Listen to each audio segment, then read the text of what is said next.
হে বন্ধুরা, আমার একটা নতুন ভিডিওতে তোমাদেরকে অনেক অনেক স্বাগত জানাই। এটা হচ্ছে হিন্দুস্তান ফটো ফিল্মস, মানে এখানে প্রচুর এর ভেতরেও প্রচুর মুভির শুটিং হয়।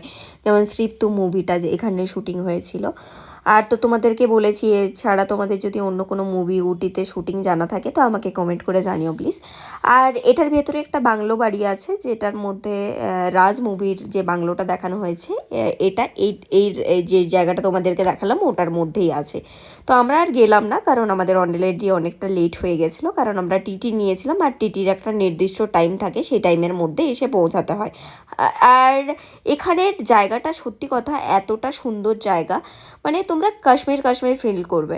সত্যি কথা জায়গাটা অসাধারণ জায়গা। আর এখানের ঘরবাড়িগুলো যদি তোমরা দেখো, সেগুলো হচ্ছে আরও অসাধারণ। এই যে দেখতে পাচ্ছ ঘরবাড়িগুলো ওপরে, মনে হচ্ছে যেন থরে থরে থরে থরে সাজানো। সত্যি অসাধারণ দেখতে। দূর থেকে বাড়িগুলোকে দেখলে মনে হবে একটার ওপরে আরেকটা বাড়ি চেপে আছে। তো তোমরা যদি এই রকমের এক্সপিরিয়েন্স করতে চাও তা অবভিয়াসলি তোমরা উটি যাও, উটি গিয়ে ঘুরে আসো। আর এইরকম সুন্দর আবহাওয়াটাকে আর এইরকম সুন্দর মানে একটা ফটো ক্যাচিংয়ের জায়গাতে তোমরা গিয়ে অবভিয়াসলি ভালো ভালো ফটোশ্যুট করতে পারো। প্রি ওয়েডিংয়ের জন্য তো মাস্ট জায়গা এটা সত্যি।